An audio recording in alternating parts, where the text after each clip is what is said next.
Welcome, ladies and gentlemen, to Between the Lines. I'm John Lockton here. I have a very special show, and I'm still excited just as it was last week. So, oh man, what a crazy week. Yet I say that every week, but every week is like a new experience for me lately. And I've been overwhelmed and overjoyed at the amount of love that we have received from my wife and our son. It's just been amazing. Truly, truly amazing. I cannot even describe to you just how big of a blessing that it has been. But I'm going to try to in today's show. So please like and subscribe. Yeah, normally I do a lot of, political and news and stuff. And I try to take like the middle ground. I try to see something from both sides. But this is something I think that no matter where you stand on the political spectrum, this episode, I think that you'll get some value out of it. And it's like going to be a truth. I think what I'm going to tell you guys today is just going to be really hard to argue with as far as, how we go about thanking people. And I think thanking people comes from a lot of different perspectives. When we receive a blessing, when we received a gift that, we didn't deserve, that we shouldn't have gotten. Logic would say that we shouldn't get something, but yet it happened. For some people, that's winning the lottery. If you ask me right now, I kind of feel like I won the lottery. Actually, I really do, because what happened to me really shouldn't happen to a lot of folks. So we're going to break that down today. And I hope you guys stick around. It's going to be the best 30 minutes you probably spent all day, hopefully. But I'm just really excited. So let's go ahead and dive into it. So this whole last month, if you haven't been following along, I made 2 big episodes about my kidney transplant story. When I went on the transplant list to when I got a first offer for a kidney that within a week, and then 2 days after, right on a 1 week since I had been on the transplant list, to getting an offer and having the support of our church and our family and our friends of, if it's the money, because we really didn't save a lot, we got it. Don't let that be the reason that you turn down, life-saving treatment. And I trusted that. Basically, in that essence, I felt like I'm trusting God. If he wants me to have a kidney, I'm going to have a kidney. And the rest is going to work itself out. I could stress all day about work and how much money we're losing, because I'm not working at the moment. But the good news is, if everything goes right, this Thursday, I will be finally back at work. I've been having some insomnia. My wife commented the other day. She's like, I'm wondering if you're just not trying to get yourself back in the habit of getting up at 3 a.m. to be at your job, because normally I have to be at work by 4. And so I'm wondering if that's not it either, but we'll see. But either way, I'm happy. I feel energetic. I feel more lively. I feel like I could run a mile. A week or so ago, we walked 1.5 miles. I routinely find myself wanting to get up and do stuff now. I don't feel so run down like I did. And it's an amazing feeling. And that's something I can't put a price tag on. I can't put what that actually means as far as what I'm going to be capable of now that I've gotten it. And above all, the fact that what happened with my story was so unique. The fact that I did get a kidney within a week, about how my transplant story went. I've had numerous people from our Outport Syndrome, which is the community that I belong to on Facebook, reach out to me and even direct message me about what it was like. And they have questions. And I find another friend of mine has a friend of his that wants to reach out to me. And I've got other people as well that I try to support and chat. And I realize that God gave me a great opportunity to share that. And it sort of just fell right there. God used a circumstance and a blessing to me that now I have a gift to which I need to go out and help people and utilize it. Just like the same thing I do with, audio at church, or I do with, a lot of people say I have a really mature demeanor about me. I have a personality that lends itself to being more mature, which allows people, and I realize this even at work, that when our main person who does all the training and stuff at work was gone, these other people started looking at me for answers and stuff. I realize now something about myself that feels transformative because I never really saw it about my own self. I don't really see myself in the same eyes, with the same glasses that others see me. I still think I'm immature. I still think that I'm still screwing up more than I, do things right. I get frustrated when I, suggest something and it doesn't work. I'm very critical of myself, and I think that's just a testament to my willingness to exceed expectations and to help others and to not just settle for good enough. I always want to improve myself and improve our family, improve just people around me. And if I can do that through sort of a motivational speaking, if I can do that about sharing the gospel, if I can do that by sharing a common sense perspective on just what's going on in the world, having a mind that has allowed me to speak clearly is another big blessing. I do know that I've had a natural gift to speak. It's why I went to broadcasting school. I like being on the radio. I have a natural ability to be able to speak behind a microphone. These are all gifts, and I'm not saying this to gloat or to brag about myself. What I'm saying is they are truths about me that others have directly said to me. And I recognize it now as a gift that I need to nurture, to mature, to continue to grow, to bear fruit. Since becoming a Christian, I need to show fruit. I need to show that I'm following in obedience to God, and not only just when I pray or when I actually read the Bible, but how I treat others and how I go about talking to people. They are things that I need to learn how to live out, and it is exhausting. It's late at night, 9 o'clock, 10 o'clock, and I'm still Facebook messaging somebody because they're still asking about kidney stuff. And I'm like, okay, we're doing this. I got to get up early in the morning for labs. I'm going to do this though. I'm building a website for someone right now, and, I'm not charging really anything. I'm just trying to do something that gives back because these folks have helped me out so much. It's just, I'm trying to use everything that I can at the moment to give back. And I want to encourage everybody else to start looking at those things. But then the question came to my mind today. I was earlier talking to Raven. I'm like, what am I going to talk about today's show? All week I've had this kind of natural thing of where I wanted to give thanks. I felt something, but I didn't know where my foundation would lie in it. I really felt unsure about how to go about it. How do I say thank you in so many ways to so many people who didn't realize that they gave me something, but I saw it just the same way that people see things about me that I don't see. How do I communicate a thank you to somebody when they don't even realize what a blessing they were to me or how much it actually helped? What do I do about all the people who probably didn't know me on GoFundMe that well? I know there's a few anonymous people out there, so who knows, but how do I say thank you to somebody who just gave money to me to help me out in this situation and I don't even know them? How do I do that? I don't want to be generic. I don't want to say, well, thank you so much. I really appreciate it. Maybe that's all they want, but it doesn't feel good enough to me. And I was just sitting there and I thought about, I was doing a little bit of research and I found a lot of sites that were talking about secular ways of creative ways to thank people. And a lot of them involved giving money back to them in some way, shape, or form. One of them suggested taking, if it was for the ladies, take the lady who helps you out to go get a spa. If it's a gentleman, and this example used like a rural family, go help them put shoe a horse and or round up cattle. I'm like, okay, those are good. But what do you say? What are the words that you can use? How many ways can you say thank you? And is there a version of thank you that means more to somebody than another?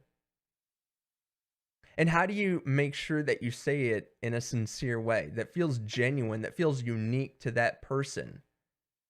Well, you do what you always do when you don't know something like that. You pray about it. And then, just so happen to stumble on the Christian way of thinking about things here, about how many ways did the Bible at some point did they say thank you? My first thought went to Psalms, actually. But then I was like, no, no, no, there's more. There's more. And I found some. This is straight off a website called One Thing Alone. And they have lots of little creative articles here, very topical. Like one thing I was just recognizing that, oh, yeah, we talked about this, a couple weeks ago. It was 2 Timothy 1:3. I thank God for you, the God I serve with a clear conscience, just as my ancestors did. Night and day, I constantly remember you in my prayers. And I think what Paul was saying to Timothy in that particular case is,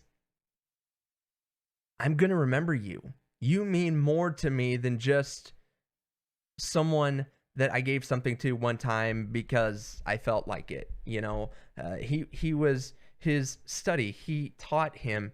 He recognized that Timothy had a gift to sharing the gospel, and he was encouraging him. He was saying, I am with you. I pray for you night and day. I never cease to remember you. It was an investment that Paul had in Timothy. And so because of that investment, that sacrificial giving of himself to help Timothy further in his study and his understanding of God's word and the gospel and how to go out and teach the people, where he was going to be met with a lot of hostility in a lot of cases. He was going to be met with people who kind of got it and then strayed from it and then had to go back and reteach them again. And how to encourage those churches, these new church plants. That's essentially what he was doing. And so when I think about that, and I think about the people who gave, especially, and I'm not saying that you put a dollar amount on this. If you gave $1 and $1 is all you had, and you gave it because you gave it in love, it's the same as if you had given $1,000. And as long as the sentiment behind it was still the giving of love, because I care about you. I want you to succeed. I want you to get healthy. I want you to focus on your health. So because I want you to focus on your health and getting better, I'm going to give you this money so that you can get your bills paid this month.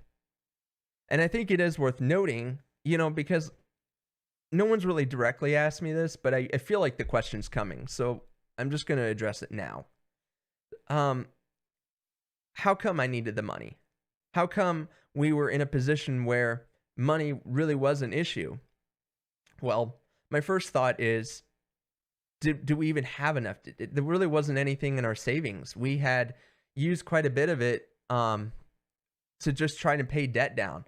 A lot of you guys might be familiar with Dave Ramsey and the Financial Peace University. Well, then baby step number 1 is have $1,000 in your savings. Baby step number 2 in that plan is pay off your debt as quickly as possible and as fast as possible. Cut up your credit cards and throw them away.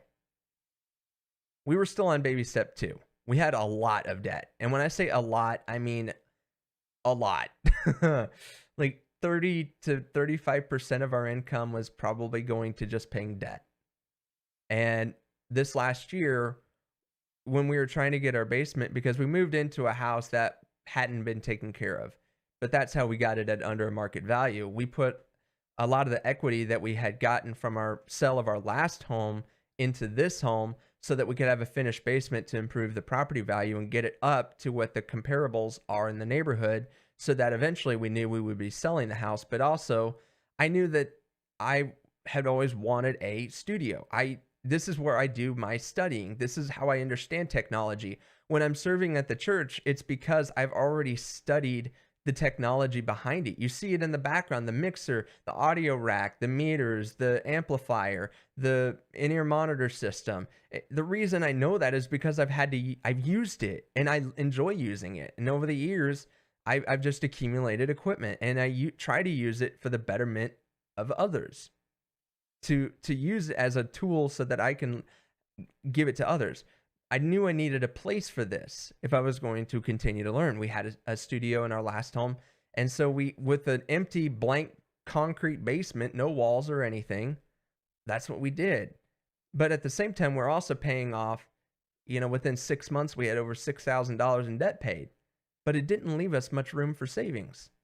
We kind of had a little bit of savings. And I remember when I started dialysis, that's when I realized that maybe I shouldn't have focused so much on the debt and just continue to make minimum payments and start putting more towards the rainy day. Because the reason we moved here is because I knew eventually I would be needing to be on dialysis. I knew that this was going to happen. I didn't think it would happen this soon, though, where I would need to go on dialysis. I thought it was going to be a couple more years. But at the time when we were selling our last home, it made more sense to do it because the housing market was really good. And I knew we could make a profit off the house, and it might be the opportunity we needed to move so that I could be closer to treatments. And I'm glad we moved when we did, actually, because we never would have met Des Moines Fellowship. We never would have done that. And I'm not saying our last church wouldn't have helped where we were at before, back in Colfax. I'm not sure. And I know a lot of them still pray for us, and I still try to keep, at least on Facebook, in touch. I know the, old Pastor Bowen, Raven remembers him. He reaches out to me occasionally, and I do try to keep them apprised of what's going on. Same with Pastor Butler. If he's watching, I try. But at Des Moines Fellowship, there's something very special that happens there. Something that feels much more, and I'm not saying the church we were at before didn't, but this just has this extra layer of family, which Raven and I were craving. We were hungry for a community to be a part of, and how to get involved. And they were the second church that we had attended, and we never left. we came back even after it had to shut down because of the coronavirus thing and all of that. We came back, and I'm glad we did, because I do believe God put them in our lives for a very specific reason. And it was a long-standing reason too, because God knew we would need help, and he knew that these people would help us. And I'm grateful to them. I'm grateful that in their heart they felt so compelled to give. I certainly didn't want to ask. I'm much more reserved in those sort of things. I was thinking about even talking to how to talk to people about needing a kidney once I did end up on dialysis. But that's how we ended up. Long story, but that's how we ended up with not a lot of savings. And I guess I regret it, but in a way it worked out. And I did want to spend some time here just briefly. A lot of people wouldn't discuss this if they were the beneficiaries in this case, and I can understand why. Because it can seem like you're gloating. It can seem from an optical perspective like you're bragging almost. You're flaunting how much you got. But I'm not coming at it from that perspective. Here's where I'm going to come at it from. To those who gave $20, to those who helped us, your money did go to paying. The last bit of savings that we had paid the mortgage this month. After that, Raven had a half of what she normally would have got on paycheck, and I got a couple $100s on mine. All in all, we would have only had about 40 to 45% of what we would need for total monthly expenses, bare minimum. And yeah, we were out. And I said it before on a previous episode, and I'll say it again. One thing I was told by one of the deacons in our church on the way to drop Junior off at the Sitters was, sometimes, Odie, you just have to learn to receive. Because I told him I really didn't want the help. And a couple people in our deacons were just asking me, how much would you need? Would it take to cover your bills? And I kind of reluctantly told them, what it would be. Not only did we get that, we actually got more than that. And I am keeping track of it. So whatever we don't need, I'm going to try to give it back.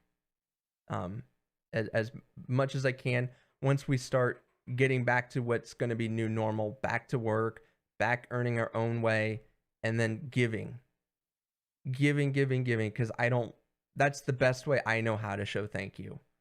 I'm not sure I could ever put it into words to the extent that I'm grateful and have an exorbitant amount of gratitude. And it goes beyond money too. When I tell you this next thing, it's not counting the ladies who have been watching our son, and even the husbands when they come home at night, they've been playing with him, because I still have a restriction. The thing is even though I'm not in any pain, right now, and I feel like I could definitely pick Junior up or move him around, I really shouldn't. I'm on a very strict 10-pound weight limit, and I need to be careful about how I move and twist and bend because I still have stitches in me that are holding, an artery in place that's connecting to the new kidney, that's connecting a, well, frankly, kind of grafted in ureter for the new kidney to use. And I may not necessarily know if I damage those things until it's already happened and I see bruising or I have blood. I have to be proactive about it. And so while I can take care of myself, there might be a situation where I'm not able to take care of Junior. And that's where we needed help. And 7 people have all stepped forward with willingness to help.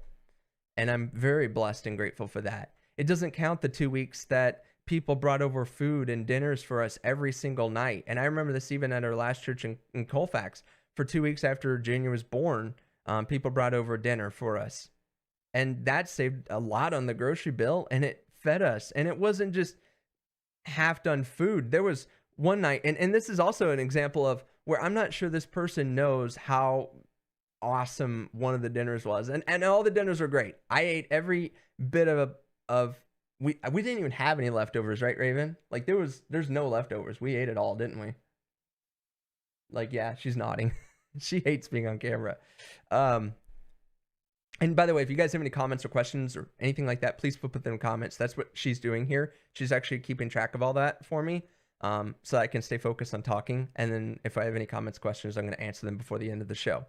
So, but all of that, I'm sure, was expensive. And one night, someone even brought us Olive Garden, and I just was shocked. I'm like, they really didn't need to do that. We're so much more reluctant to want to ask for help. If we ask for help, we really feel like we genuinely need it. And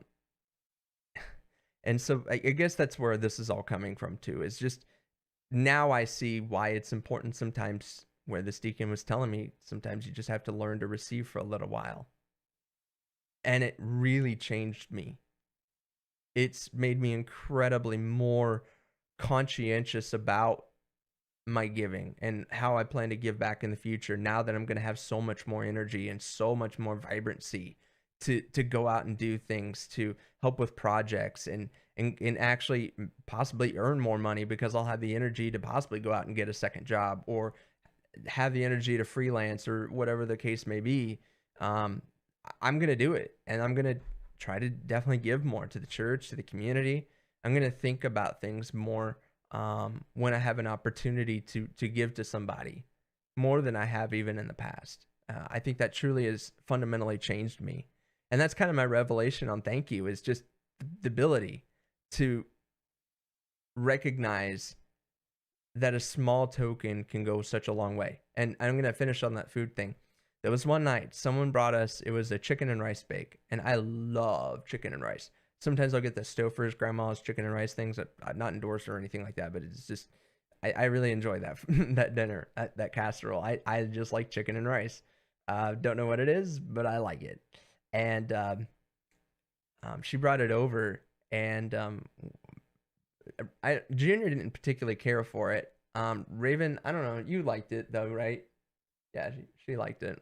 But I really liked it. I ate all the leftovers on that night. I'm a little selfish of me, but it was good. I liked it. And I had a chance to talk to this person and just tell them, thank you. It was so delicious. It really made my night that night. And she's like, oh, it was actually this other person's recipe. I just mixed everything and put it in a crock pot. And I'm like, well, you did a good job. She's like, good. I'm really glad it turned out. And I was over the moon, but to her, it didn't seem like that big of a deal, at least from my perspective. But it meant the world. It really made my night. And so it was just something like that I thought was incredible. She didn't recognize how big of a value it was to me until I said it. So I'm saying it to all of you, everyone who's given anything, whether it was the GoFundMe, whether it was at church, whether it was just how you've been talking to me and your willingness to let me help you with projects. I know I was helping a gentleman with his computer. He wanted to put Linux on it, and so I was happy to do that. And he insisted on paying me, but no. Well, I didn't want to. And I was just like, are you sure? You really don't have to. And he said, I know the time not thinking about what's going on, being able to focus on something else was probably worth more than what this check is worth. And I'm like, yeah. He's like, that's exactly why I want you to have it. So there you go. But anyway, before we wrap up the show today, I will share the dollar amount. I think this is partial transparency, but partial. I just want you guys to see how much a little transformed itself into. So this is coming from church donations. This is coming from community people, individuals. This is coming from the GoFundMe. This is coming from gift cards that we received. So I'm just accounting everything. But altogether, we received $3,370 in contributions. Our need this month was approximately $2,000 is what I was estimating that we would be short. So the $1,300 or so, I'm definitely going to, I have some plans here, assuming everything goes well in the next week and things start going back to how they were, if not even better. I have plans to contribute that money back. It would be impossible for me to separate it all out, whether it was, GoFundMe or the church or whatever. And I really don't have an equitable way that I can think of giving it back, but that is my plan, is to get back what we didn't need. But I did want to say thank you. And also to the sitters who've been watching Junior. We do probably intend in using it partially giving back to be able to pay them for their time. I know that they don't want it and they probably were going to fight me to accept it, but I'm going to be like, either accept it or I'm going to give it to the church in your name. So, because I want them to know that it's not the money, but it's the idea that it meant so much and I want to give back every bit that I can. And I want to be used for God's purpose more. And I really do believe, based on the outreach that I've had from other people who've been going through kidney failure, all the questions they've had from, when you were on PD, did the catheter coming out of your abdomen hurt? And what was the recovery like? What was the medication like? And what was this, that, and the other? There's a million questions that I get asked. And it's funny because I don't really think about them. But then I usually have an answer because when I think about it, I remember, something similar to what they were talking about. And the fact that also my dad dealt with it, so it's not new. Even though I'm not a doctor and I won't ever claim to be, I have a pretty good understanding of what kidney disease is, especially related to Alport and genetic related polycystic type diseases. And so I just wanted to mention that and use that. I want to continue to help the church and the audio booth. I've told Aaron, our worship leader, I've been asking him for a chance to get up there and actually sing. I used to sing for worship team at our last church, and I really enjoy that. I kind of want to get up there and sing because I just want to shout for joy because it's amazing how I got a kidney in a week, and then how much love and outpouring. I've never received so much outpouring in my life. It feels like winning the lottery. It's like having a family you never knew you had. It's like having the love of everybody. And it's overwhelming.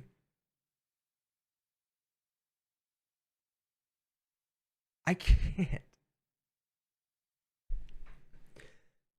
Oh, I love you all so much. You all mean more to me than you will ever know. This has fundamentally changed me, not just because I'm healthier and I got the kidney, but it's changed me because I care so deeply now about the people in the church. I want to spend as much time with you as I can. I want to know you. I want to help you. I feel so much more of a deeper connection to people. I feel so much more engaged. I feel much more direct and in tune with really who people are in the hearts that they have. But my time is up for today. I promised you guys 30 minutes and I'm crying. So we're going to wrap this up. But that's the best way I can say thank you. And it's the revelation that I've had. If getting something that you value truly matters, then it should change you and it should make you want to respond in kind. Follow Christ's example. Follow Paul's example about how he invested in Timothy and everybody that he taught. Follow that conviction. God desires that for us. I know that. He wants us to be a body that gives. Jesus had 2 commandments. The greatest one is love God above all. The second one is love your neighbor as thyself. Please, people, carry on this example that I'm showing you about how so many people loved on us and keep it going. We love you all. We love you, Jesus. Amen.